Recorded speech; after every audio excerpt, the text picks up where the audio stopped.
This is Legends Territory. Scotty Braun, AJ Pierzynski, and thanks to our MLB Players Alumni Association fam for hooking up this little conversation. If you're watching this on YouTube, you can also find this in podcast form. Just search Legends Territory. And let's bring in our Hall of Fame guest, inducted in 2014 after 22 seasons, 2 Cy Young Awards, a 10-time All-Star, 4-time Silver Slugger, and 1995 World Series MVP, the great Tom Glavine, on with us right now on Legends Territory. Glav, how you doing, man? I'm well. How are you guys doing? Pretty good, living the life, watching you watch Braves games this year, which is quite fun and maybe a little reminiscent of what you experienced for a lot of your career, right? Yes, in some ways. In terms of the success they're having day in and day out, yeah, there's some similarities, but I think that maybe the overall structure of the teams is a little bit different. A lot of those teams I played on we were built around pitching, and some of them had really good offensive teams. I think this current edition of the Braves is a tremendous offensive team, and they have good enough pitching. They're fun to watch. Look, I think that arguably one of, if not the best lineups in baseball. I mean, they're doing some historic things right now, and just amazing how deep that lineup is, and when everybody's rolling, how tough it is to pitch for opposing pitchers to pitch to them. So, I think it's a little bit more offense first, pitching and defense secondary, as opposed to some of the teams I was on, like I said, that were more pitching and defense first, and had enough offense to go along with it. So which one would you rather have? I mean, you guys only have 3 Hall of Fame pitchers, right? And you and Maddux said chicks dig the long ball. They don't dig the 20-game winners, okay? So there's a famous commercial of you two over there doing curls and, benching, you and Mad Dog. So, I mean. Chicks do dig the long ball. The 20-game winner's not that sexy. The home run is. So, I don't listen. I'll tell you right now, and I've said it often on broadcasts, how nice it would be to go to the mound as a starting pitcher knowing that if you give up 5 runs or less, you have a really good chance of winning that game. It's a nice luxury, and I think that it goes a long way towards having those guys go out there to pitch these games for the Braves to relax a little bit. I know for me, even when some of those teams I was playing on, when our offense was rolling, you didn't worry about giving up a couple runs early. You knew your guys were going to get going. They were going to pick you up. They were going to score some runs. So just keep them in the game. And then there were other times, as you know, AJ, where your offense is not going very well, and you're like, my God, if I give up 1 run, I'm going to lose. So, it has its ebbs and flows. But I think for the most part with this team right now, if you're a starting pitcher, you go out there and give up 4 or less, you've got a really good chance of winning.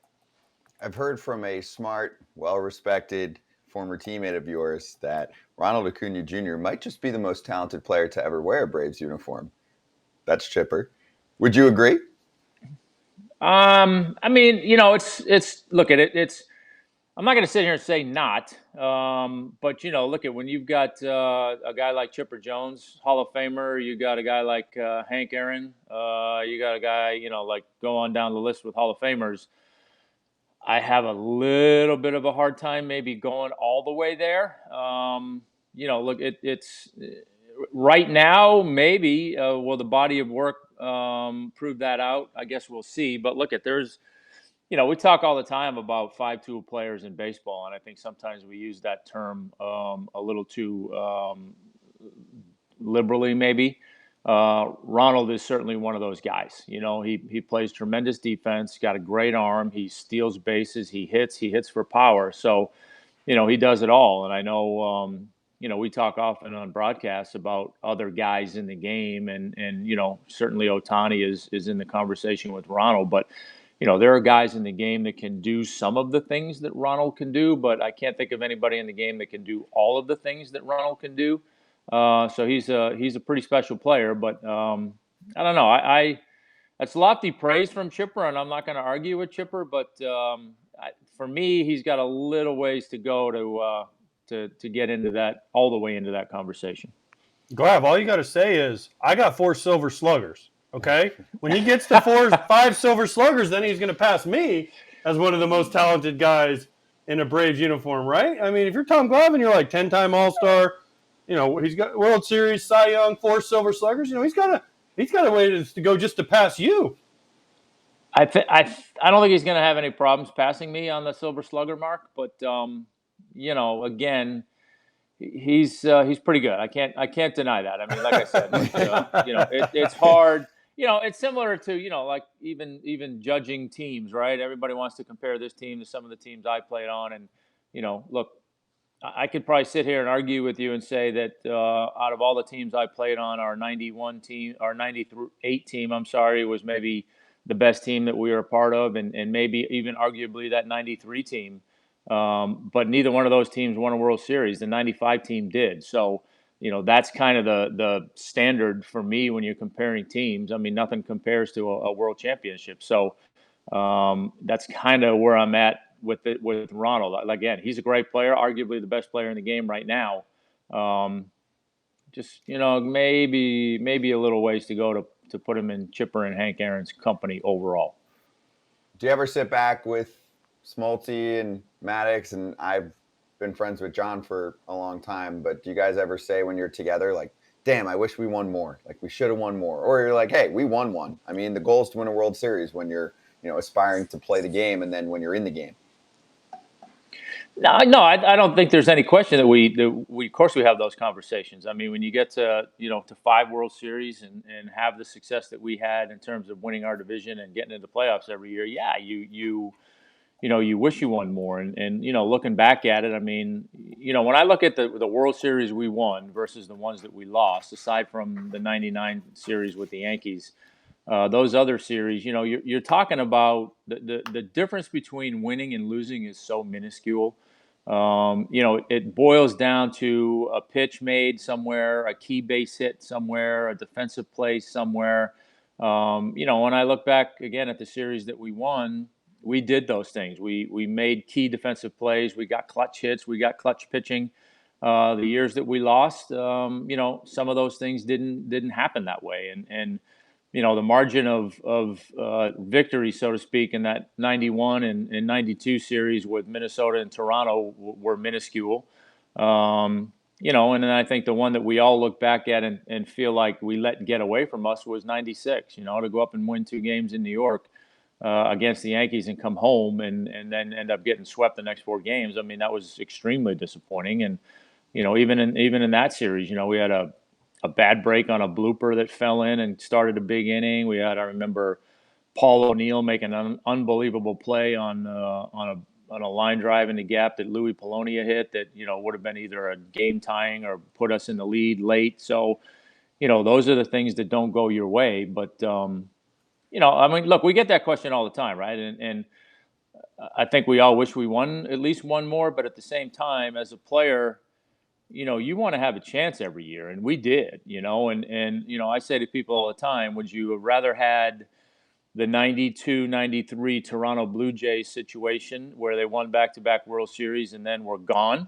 You didn't hear from them, or would you rather have your team winning the division every year, getting in the playoffs, and having a chance? I think winning 14 straight division titles is arguably harder than winning back-to-back World Series, but that's just my opinion. Tom, I grew up a Braves fan forever. Went through the good years, went through the bad years. There was a lot of bad years before 91, right? I mean, I remember Murph. Yeah. Murph was I was kind a of my part guy. of a lot of them, yeah. Yes, but Murph was like, Dale Murphy was my guy growing up, living in Florida, TBS. And so when you guys made it in 91, it was like shock the world kind of stuff for Braves fans, okay? And then Braves fans become spoiled because you win. Okay. And then as a Braves, I got to play for the Braves and we were horrible. Okay. So then now they're back at the top. And as a Braves fan, you have to take pride in the 14 titles in a row in one World Series because, hey, you won a World Series. So they can never take that away from you. And I get, you could have won more. But as a Braves fan, and I'm speaking as a fan, the one that hurt the most for me was 91. Because I was like, gosh, Schmaltzy pitched so great. It was unexpected. And then you guys lose in the 7th game. Is there one for you that stands out that you're like, gosh, this one just hurt worse than the other ones? That's certainly, if it's not one, it's 1A.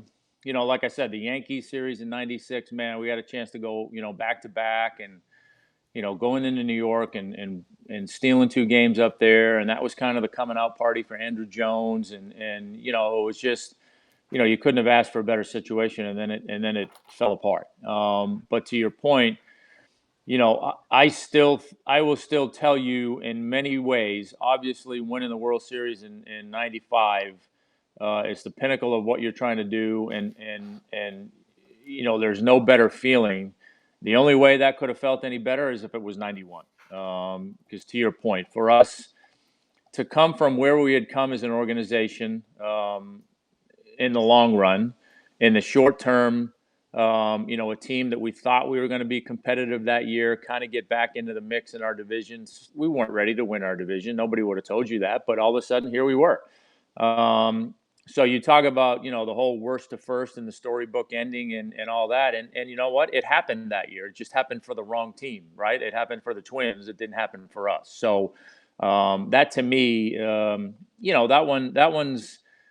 that one hurts, sure, because like I said, it was absolutely a storybook type season, other than the ending. I mean, you talk about writing a fairy tale, and this is the Hollywood script, so to speak. People wouldn't believe it, but we had a chance to live it. It just didn't have the fairy tale ending for us. But it was, that one probably emotionally was tougher to get over than any of the other ones, no question. I mentioned Dale Murphy. I know he's still around the Braves, and you guys just had an alumni weekend recently. Shouldn't he be in the Hall of Fame? Because in the 1980s, listen, in the early 80s, I mean, MVPs back-to-back, carried a bad Braves team to the playoffs a couple times. I feel like he doesn't get the respect he deserves over the long haul. No, I agree. Listen, it's all those factors, right? Back-to-back MVPs, how many guys have done that? His numbers for that era were, at the top of the game. I mean, you talk about guys who so often the criteria is not only statistically, but did they dominate their era? Were they one of the best players of their era? I think Murph certainly checks that box as well. And then, go beyond that. Who has been a more upstanding representative of the game of baseball than Murph? I mean, there's not a nicer guy on the planet. He was that, wholesome, the kind of guy you want your daughter to bring home and tell you that she's dating, right? I mean, that's Murph. And I think all those things combined make him the kind of guy that you would be honored to have in the Hall of Fame alongside you. So, look, I'm hoping he gets in there eventually. Again, I think his numbers warrant it. And I know for me, again, you talk about being the guy in your era. My first 3 years in the big leagues, nobody came to see the Atlanta Braves. They came to see Dale Murphy, and that's saying something. So, obviously, it's a guy that you respected. I didn't want to ask this. So I'm just saying, Glav, okay. You're friends, so I just want you to know I didn't want to ask this. I'm letting Scott handle this. It's a billion years later. When he's on the other side, you and his squad had some beef for a little bit going with the Phillies. It was like, yeah. I mean, Dale. I believe it was Dale Murphy Appreciation Night, and there was like a little brawl then, and then it kept carrying for a few weeks after that. It was, it was an interesting situation. So, we had a brawl with Philadelphia in Atlanta, and Otis Nixon charged Wally Ritchie, and things got crazy. So we went to Philadelphia. If it wasn't the next weekend, it was shortly thereafter. And we fully expected that Otis was going to get hit. We had talked about it, going to get hit. Let's just take it, move on, and go about our business. Well, Friday night's game happened, and Otis didn't get hit. Saturday night, Otis didn't get hit. Now here we are Sunday. Otis, first pitch of the 8th inning, gets drilled by Roger McDowell. And I'm sitting there on the bench, and I see Bobby get up, and he's walking my way, and I knew exactly what he was going to say. He's like, Glav, you got to hit Murph. And I was like, Bobby, come on. I said, let me get Murph out. Let me hit. The second hitter was Charlie Hayes, I think. I said, let me hit Charlie. He's like, no, you got to hit Murph. You got to hit Murph. So I was like, all right. And now, mind you, again, when I got to the big leagues, Murph was my guy. I mean, he took me under his wing like he did every young player, kind of showed you the ropes, how to go about your business, how to do all those things. And he was Mr. Atlanta Brave, so for me to have to hit him obviously was not a great situation. And I tried, missed him on the first one. And then, he kind of looked at me and knew what was going on. And by I think the third pitch, before I even got it out of my hand, he was just about out of the batter's box. So, it was one of those things. It was, in hindsight, I did not handle it as well as I should have. I should have just hit him and been done with it. But it was one of those things that, again, at the time, I was a young guy, and here's this Atlanta legend. And trust me, I didn't hit him, but the amount of fan mail I got after that just ripped me a new one from Braves fans. Like, who are you to be throwing at Dale Murphy? And I mean, it was just, it was crazy. But I guess so. The whole scenario, it was funny. I was, when I came back to the Braves in 2008, Roger McDowell was the pitching coach, and we were sitting in one of the offices at the ballpark during a rain delay, and one of the clubhouse kids pulled that video up and showed it. And I said to Roger, I said, you're the only guy that's ever caused me to get thrown out of a game. And now here you are, my pitching coach. He's like, yeah, well, he said, the story behind that was we went into that series fully expecting to hit Otis. And he said, given the makeup of our pitching staff, he said, I told Wally Ritchie, he said, if nobody gets him, when I get in the game, whenever that is, I'll get him. Well, Roger didn't get in the game till Sunday in the 8th inning. So he fulfilled the promise. So that's kind of why I waited. That's kind of why it took so long to get him. Did you and Murph talk after that? Did you call him and say, hey, Murph, man, I'm sorry. I was forced. Bobby, put it all on Bobby's shoulders. Like, hey, it was Bobby. It was his fault. No, we did, because, you remember Philadelphia in those days. Well, I don't know if you do or you don't. You may not have played. I played at the vet. In the old I played vet. at the vet. Okay, so the old vet, where you come out of your clubhouses and you're in the tunnel and you kind of both have to walk to the same elevator to get out of there. As I was walking out, Murph was over in the tunnel by our locker room, so he grabbed me and we talked. And he said, "Look, I understand what's going on. I know what was going on, and no hard feelings, no big deal, whatever." So he was good about it. Okay, that's good. Did he know that you have a hockey background? When he charged him out, does he know you were drafted? He probably did. I mean, you were drafted ahead of Brett Hall. You were drafted ahead of, some Hall of Fame guys here. I mean, did he know that, you were drop the gloves and let's go? Murph's a big guy, so he's got he had a size advantage on me. Now, I probably would have felt comfortable taking him on skates. I don't know about taking him on in sneakers. That might have been a different problem. Do you ever wonder what life would be like if you just said, screw baseball, I'm just going to be a hockey player and see what happens? Yeah, I do. It's hard not to. I mean, look, as an 18-year-old kid, you get drafted by 2 sports. I mean, it's like I say all the time. You talk about a week where I was really digging myself. I mean, my God, I got 18 years old. I got drafted by 2 sports. I mean, how much better can it get than that? But, I think I obviously know I made the right decision, and not even because of how things worked out, but I think because how things worked out, it just solidifies it, obviously. But, I knew that given the 2 sports, look, I was a left-handed pitcher, and I had an advantage in baseball because of that I didn't have in hockey. I mean, I was 6 feet tall, 175 pounds coming out of high school, and every guy in the NHL was that and maybe bigger. So I was, average Joe, so to speak, physically in a hockey uniform, and I was a lefty in a baseball uniform. So I just felt like that was something I needed to try and make use of, and it worked out, and certainly don't second guess it. But I always wonder what would happen. Truth be told, if you were to really pinned me down, I probably would have told you that I liked hockey better than baseball. And I think that's why I liked pitching, because when you pitch, you're in the action, you're part of it. It centers around you. And that was the feeling I always had playing hockey. I mean, when you step on the ice, you're in it. You're in the action. And I like that part about it. So, and I was honestly a much more polished, better hockey player coming out of high school than I was a pitcher. And coming out of high school as a pitcher, I had a good arm, and I would categorize myself now, all these years later, looking at myself in high school, I was a thrower. I didn't, my idea of a changeup, like most kids in high school, is, well, let me try to throw this next pitch harder than I threw the last one. And that's how I changed speeds. I didn't know what I was doing. I just had a good arm. Did Deion Sanders give you shit being like, hey, dude, you could have just done both? You pitch 1 day-ish a week, and then you got a few days when the seasons overlap to go get your body smashed around by, Scott Stevens and Ken Danico and then come back. Well, see, the difference for Deion, and we always used to give him a hard time about it, but, I remember Avery was the king, but he would give Deion so much crap, like, dude, how hard is it for you to play? Nobody throws the ball at you, and you don't have to tackle anybody. So you're just on the field, like, running around. Nobody's trying to do anything to you, so it's really not that big a deal.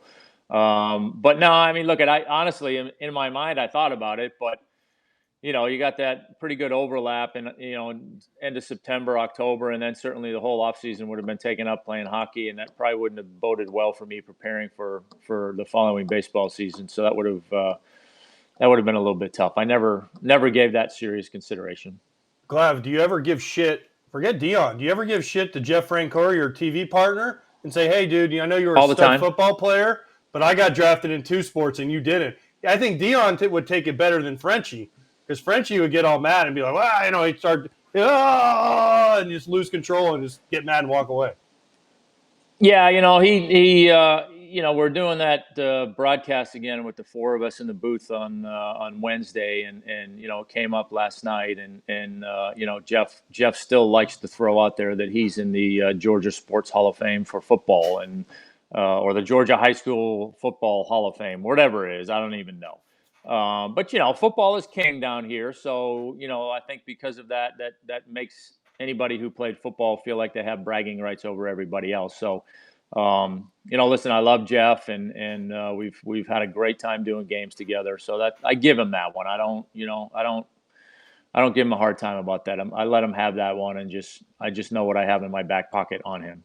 I know a little about your relationship with Maddux and with Smoltz, and having 2 Hall of Famers to play with for a good chunk of time, which is awesome and so unique still to this day. I was texting Smoltz just now. I was like, yo, give me something good, anything to mess with Glav. And he's like, it's amazing. He goes, he played his whole career without a blip, no embarrassing moment. He said it's unreal. So, because I know the others maybe have more than you do.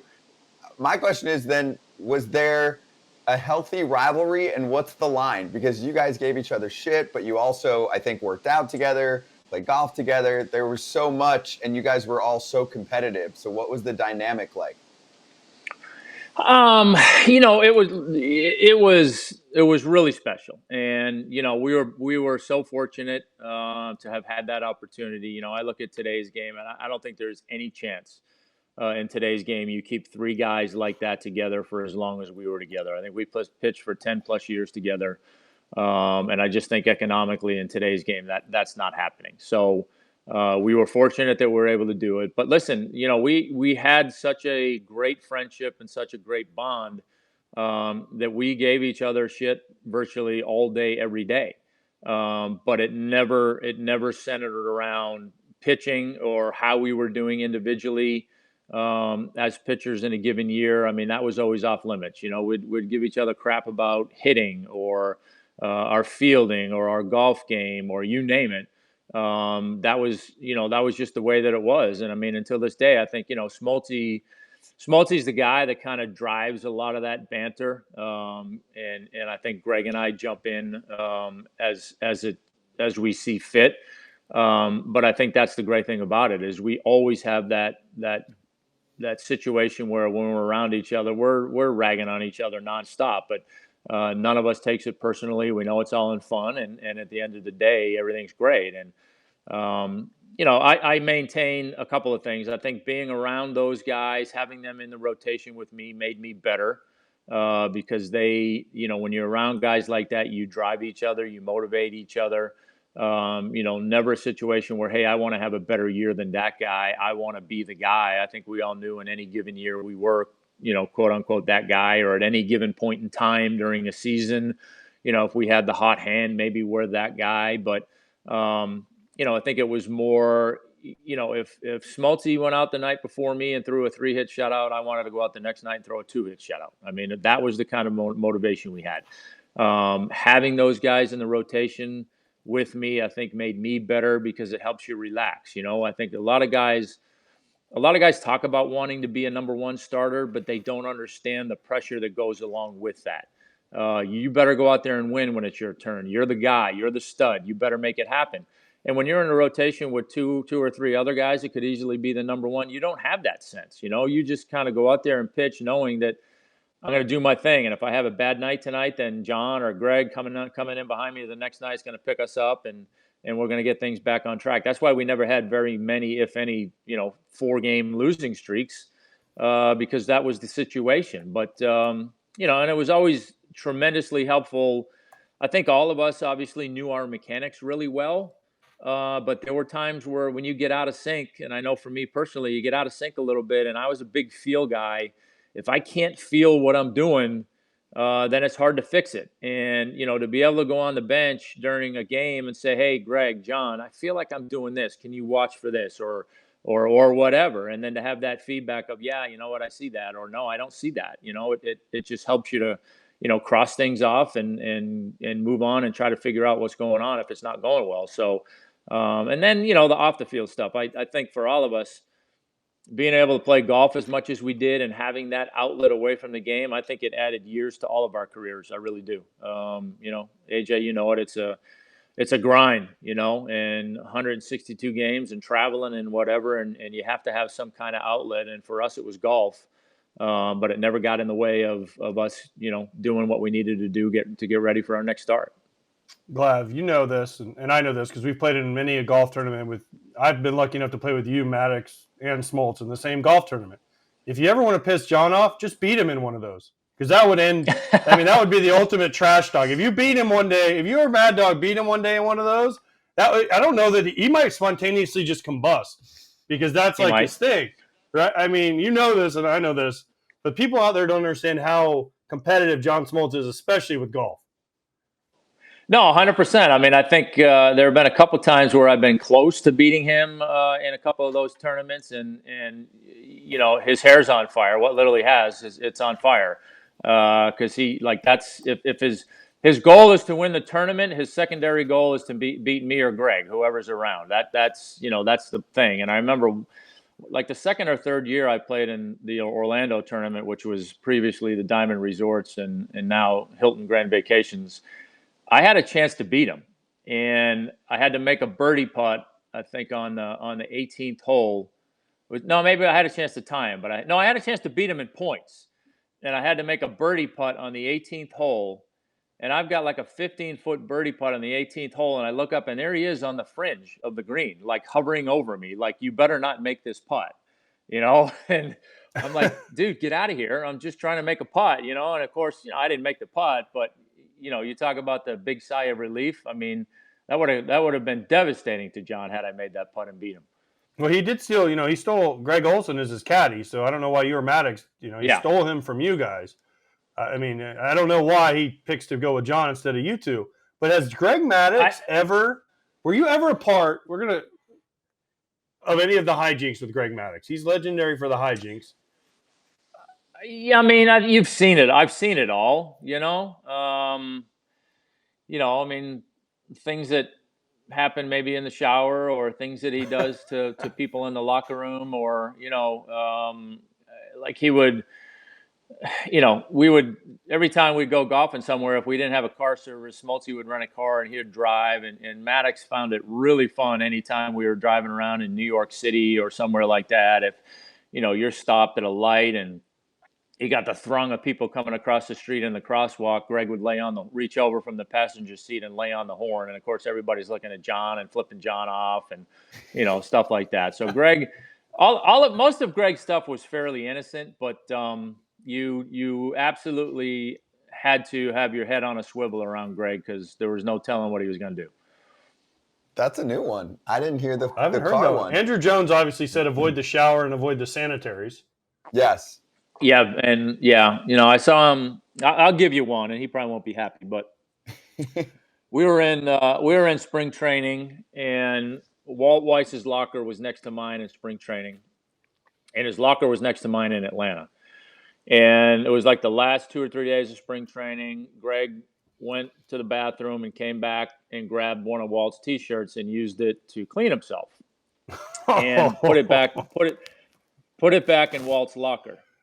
So we get back to Atlanta for the start of the year, and like the second day we're back, Walt comes in from batting practice, and he's got this look on his face, and I'm like, Walt, what's wrong? And he's like, something in my locker smells like shit.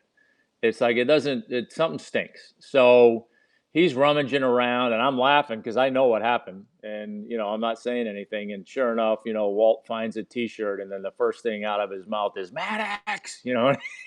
He wanted to kill him. So that was not out of the question for Greg.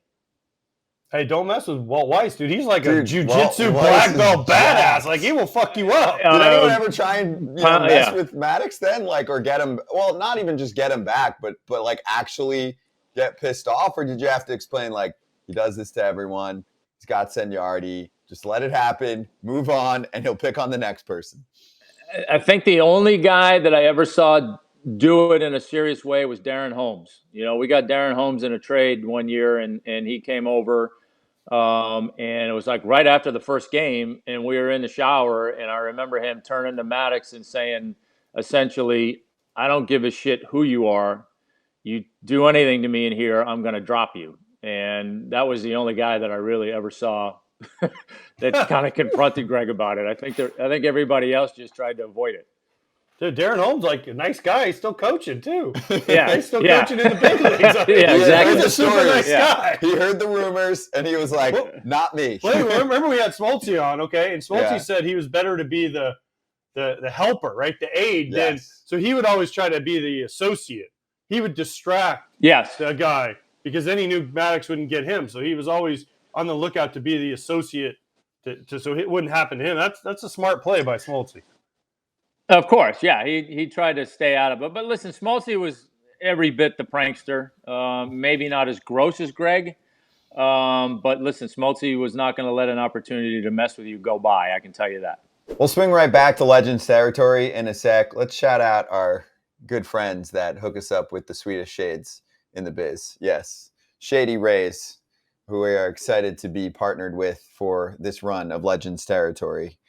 Do you want world-class products without paying your ass off? These are your guys right here, okay? If you like what you're seeing right now, but you feel like you shouldn't be paying at ridiculous prices for polarized sunglasses that look good, that give you all of the style, all of the protection from the sun for your eyes, this is where you need to be looking. Plus, it's not just about how you look, but how you're treated, which is important here with FT and with LT and with everything that's a part of the Foul Territory group and the Legends Territory shows. Is if you have a problem like you lost or broke your shades, we don't need to have a whole talk show about it, okay? I like how AJ is really contributing here. I'm just looking good in my Shady Rays. Oh, now that I took them off, I can contribute. Thank you.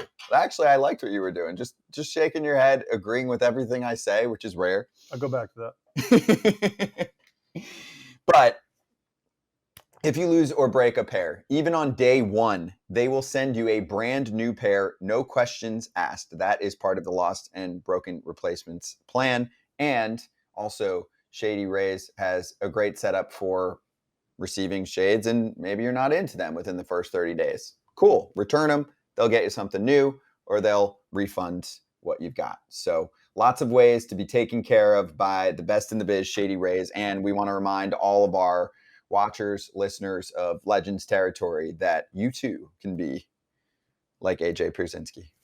Exclusively for Legends Territory watchers and listeners, Shady Rays is giving out their best deal this season at shadyrays.com. Use the code FOUL, F-O-U-L, for 50% off 2+ pairs of polarized sunglasses. Try for yourself the shades rated 5 stars by over 250,000 people. AJ, you nailed it. Back to Legends Territory. Let me take you to one of your current roles. We talked about, Braves TV and all of that. What about being on Baseball Hall of Fame's board of directors? What do you do? What are the obligations? Why did you want to be a part of it?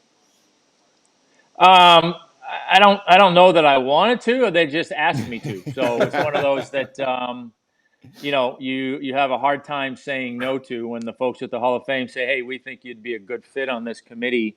Would you be a part of it? And of course, look, I mean, it's an honor, obviously, to be in that group and be a part of that group, and then to be a part of the group that's, trying to preserve and move forward and do all those things at the Hall of Fame. I mean, it's a great honor. So, I mean, I think, look, it's a lot of things, right? I mean, over the course of the past year, we've had discussions about, the Veterans Committee and the guys that are on the ballot, and how are we gonna continue on with this ballot? Do we need to make changes?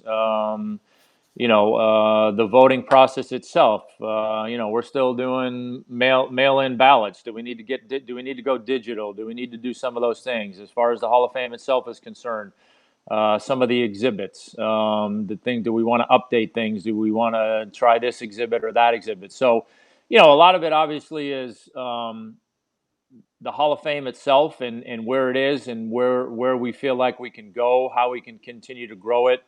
Continue to make it interesting for people.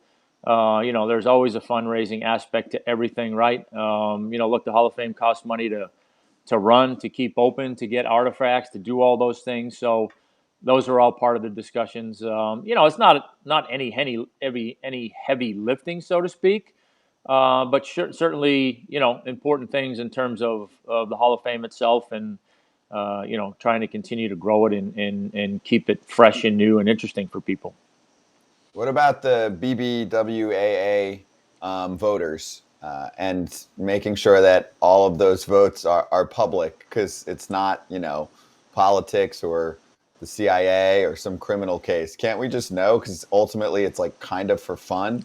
Can't we just know who the voters are at this point and who they voted for? I know most of them reveal their votes anyway, although most of them, it's like the people that are, covering the sport. Has that ever been discussed? And do you feel like people should be able to just say it with their chest and be like, hey, here's who I voted for? They don't have to necessarily explain it all, because maybe they're out of the game for a while, but don't you think like we should know?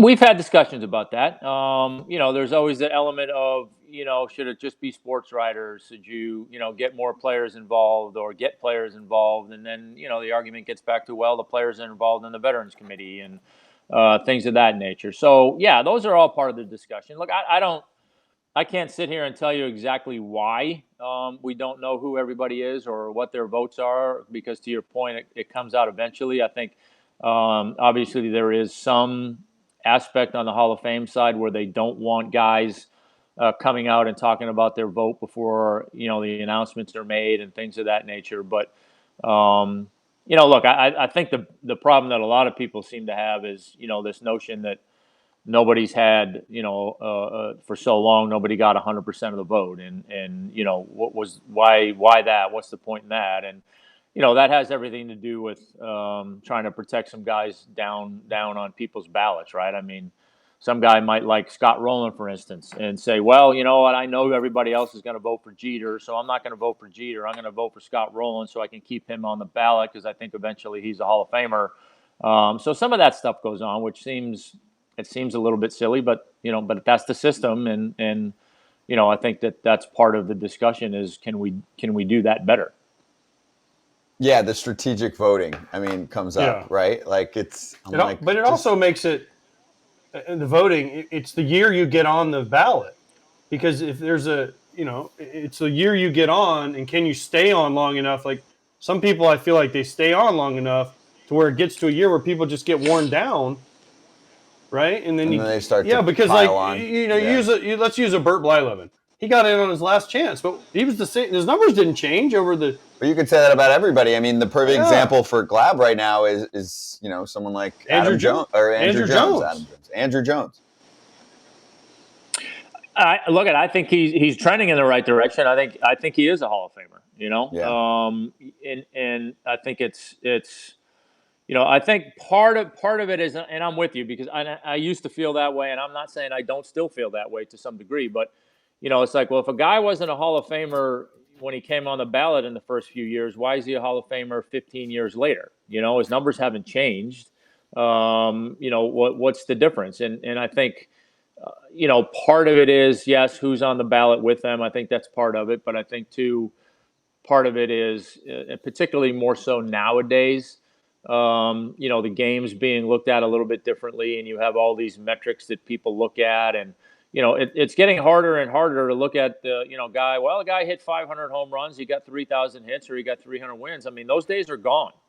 So that's not the end all be all in the game anymore. So you have to come up with other measures to show that the guy was the cream of the crop in his era. And I think Andrew's a great example of that, right? I mean, he's, he hit a ton of home runs. He had a ton of RBIs. But, when you start looking at his defensive metrics, I mean, was there anybody better in the game? Look, I got the chance to play with him. I play with Marquise Grissom, who was a great center fielder, Otis Nixon, Carlos Beltran, and Andrew was the best of them all. And when you talk to people, historians of the game, the only other guy that I hear mentioned as being that good of a center fielder or certainly better than Andrew is Willie Mays. So, when you're talking about only that guy being better than you, that's pretty good company. So, I think that Andrew's defensive metrics are the things that are starting to get more and more appreciated. But, you can't lose sight of the fact that he hit a ton of home runs and he drove in a ton of runs too. So, I think the problem for Andrew may have been that he was really good for a 10-year span and then started having some injuries and kind of fell off pretty quickly. But still, that those 10 Gold Gloves and those defensive metrics for Andrew, I mean, he's that in and of itself is Hall of Fame class because it's as good as anybody that's ever played the game. Yeah, it's a good call. I always feel like, too, like if he got called up at 23 and went 23 to 33, and then they're like, yeah, his last few years, like he aged okay. But because he got called up at 19, it's like he's almost getting punished for that. Because it's not like, oh, he had a few good years of success. Like you said, 10 years. It's not like, oh, I had 5 years and we just got to look at that. But like, no, 10 plus years, a lot of homers. So I'm with you. I think there's definitely, strong consideration there. It should be a lock. One more on that front. Do you encounter any awkwardness with the PED era and the conversations now as, there's players that obviously we know, right? Like Bonds, Clemens, et cetera, in terms of their numbers and what they've done on the field. And we've had some of those guys on this show, McGuire recently too. Numbers wise, they fit. But now they move on some of those guys to a veterans committee. And I'm sure there are guys that feel very strong about keeping players like that off. And you have to navigate, those conversations, right? Because now it becomes these committees that have meetings and converse about it versus writers that do their own thing. Yeah, I mean, I think there seems to be a very high level of integrity, so to speak, as it relates to, some of those guys, Barry, Roger, McGuire. And listen, I've had a ton of conversations with guys Hall of Fame weekend, and I can tell you this: the older players are much more adamant about it than I think me or my generation are. And that's not to say that I dismiss it or I'm okay with it. I'm not. I just think that it was such a part of our generation that you dealt with it. It was part of what you had to deal with. I think for the older guys, they view it much more differently. I think I've heard a number of older Hall of Fame guys say if any one of those guys got in, they won't be there for that weekend. And I think that's a real thing. I think you saw the concern still for I think all of those guys as it came to this year's Veterans Committee vote, and none of them got in. So I think there's a strong feeling amongst players as it relates to the integrity of the Hall and trying to protect all that. So yeah, I mean, it's going to be interesting to watch moving forward. Like I said, I think for me, again, I'm not dismissing it. It's just, it was what it was in our era, and it was something that we had to learn to contend with and get around and pitch to and all of those things. But, I don't have a strong feeling one way or the other. I really don't. I mean, I just think that so far the people that are in charge of voting have gotten it right. Okay, that's fair. Mm-hmm. But what if you're on the Veterans Committee one day and they come to you and say, hey, Glav, you have a vote. I mean, it's just an awkward situation as a player. I mean, you played through it. I played through it. It's an awkward situation because you know how good those guys were. However you feel about it, but I get it. I mean, it's the same way with me. I think over time, our thoughts and our ideas will change as we get older and as we get farther away from when it actually was going on as a player. Yeah, I know it is. It's hard because, to your point, I like all those guys. I know all those guys. I like them. They're all great players. But again, I understand the problems associated with them. And I'd sit here right now and I'll be perfectly honest with you. I could be persuaded if I got in a room with a bunch of veterans and they all had just compelling arguments as to why they should be in. Then I would be open to having the conversation. Tell me why. Sell me on what you're saying. Tell me why. Until then, I still think it's right that they're not in. But again, I can be persuaded. Let me hear your argument. All right, so let's finish with what we've got going on in the current game. And of course, there's been some rule changes this year, including the pitch clock, which has definitely worked in terms of keeping the pace going better than it has in a long time, because people kind of lost track of how slow the game got. Yeah, but Glavine, trust me, Glavine loves it. You know why? Because he's doing games. Exactly. And I did a 14-2 game, and it was 2 hours and 30 minutes. I'm like, thank you for the pitch clock. It's the greatest invention ever. But also, even like in the mid 90s, games were not like they were in 22 even, right? Like those games had more crispness to it, aside from the time of game. It's like watch a game back. It's not like you have to go back to the 1930s. Like go to the 90s, even the early 2000s, Glav. And the game just had this pace to it that got lost. I don't know where I saw it or why I saw it, but I saw a box score from the 92 World Series against Toronto recently. And maybe because I was doing something up in Toronto. And I looked at some of the box scores and the time of games, even in the World Series, where you have an extra long inning breaks and commercial breaks between innings. Even those games in the World Series that year were under 3 hours, and under 3 hours pretty handily. And it just got to the point where, to your point, games were taking so long, but it wasn't even so much the length of the game. It's just that the notion of there's nothing going on. There was so much dead time, right? And I think that a lot of the perception of the dead time had everything to do with there was nothing going on in the game, right? For the last few years, it's kind of been the 3-outcome game: walk, strikeout, home run. There's no stealing bases. There's no small ball. There's none of that stuff, right? And whatever action was happening was boring. And then there was so much action in between the action, or so much dead time in between the actions, that the games just drug on. And I don't think a lot of people realized it until we started with this pitch clock, and you see how much dead time in between pitches is eliminated, right? And I don't know if there's any more action or not, but there's the perception that the game is crisper. And I think that's a great thing for baseball and for fans, right? I've always said you can have an 11-10 game that just feels like it's boring and dragging on, and you can have a 1-0 game that feels super crisp and exciting, and it has everything to do with what's happening in between pitches. And if you're constantly watching pitchers walk around the mound, or you're constantly watching hitters fixing their batting gloves, and there's 30 seconds in between pitches, an exciting game becomes boring. I'm sorry. It's just, you're like, come on, let's go. Make a pitch. Let's do something. And I think that's what the pitch clock has done. It's taken away all that dead time.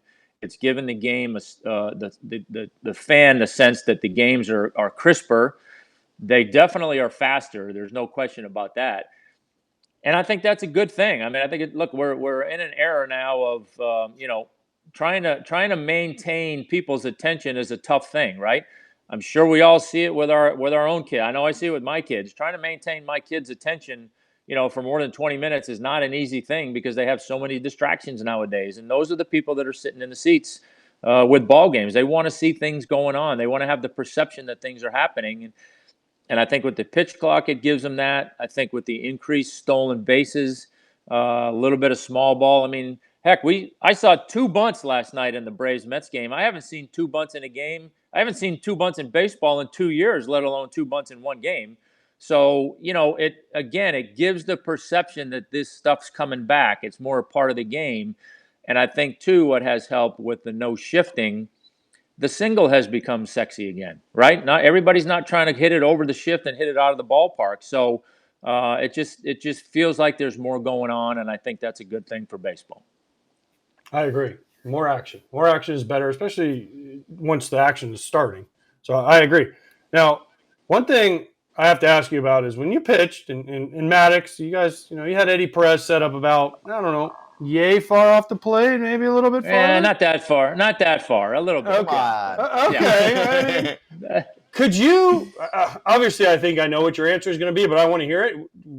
Would you like robo umps? Because I'm against it for many reasons, and then also, I know you're in the Hall of Fame and you make adjustments and all that, but how much more fun was it when you were pitching? You could get this far and you could move them and then you could just keep moving them off and you just keep hitting the glove. Charlie O'Brien would stick it and then, ha-ha! It has to be a little bit of a different feeling when you watch games now and there are no corners.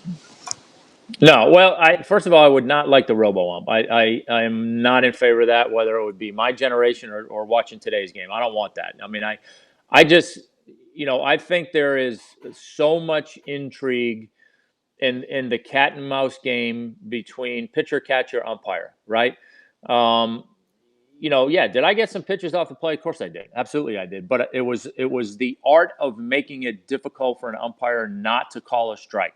If you got your catcher set up on the outside corner and you're hitting that mitt, and the umpire gets comfortable with that, and all of a sudden he's 3 inches, 4 inches off the plate, you hit that mitt again, you make it hard for him not to call that pitch, right? He doesn't see movement on the glove. He doesn't see movement from the catcher, okay, that must be a strike, and I think that was an art that pitching, you learn how to do that, right? And you start to get the respect and the benefit from the umpires, much like a Tony Gwynn has a different strike zone than A.J. Pierzynski when A.J. Pierzynski got called up to the big leagues. He earned that. He's shown that he has that ability to know what the strike zone is. He's not going to expand it. He's not going to go outside it. If he doesn't swing, it must be a ball. So that was part of the cat and mouse game, much more so in my generation, that I think was fun. Now, in today's game, I think it drives me crazy, and I'd be curious to see how you feel as a catcher. Like, I'm much more accepting of an umpire calling a pitch 2 or 3 inches off the corner if the catcher actually set up there and the pitcher actually executed that pitch, versus you're set up on the inside corner. The pitcher throws a fastball on the outside corner, and even though it's still technically in the strike zone, they call it a strike. Like, to me, that pitch, that's nowhere close to the pitch he was trying to execute, and you're rewarding him for that, versus he's trying to throw a down and away strike, and he gets it there, but it's maybe a ball or a ball and a half off the plate. Like, to me, man, that's, okay, that was something that's almost a perfect pitch. So that's kind of where I'm at with it. I can't stand, like I said, watching a catcher reach all the way across the zone for a strike. I can't stand watching a guy throw a hanging curveball, and because it ends up in the strike zone and didn't end up in the seats, it gets called a strike. That's the part of it I don't like. But, look, for me, the latter part of my career, that changed. When Questek came in, that wasn't happening anymore. And I kind of had to reinvent myself a little bit, and I had to pitch inside a whole lot more and try to get, if you're getting 17 inches on the plate, right? And for me, it was, 3 or 4 inches off the outside corner, and I lost 3 or 4 inches on the inside corner.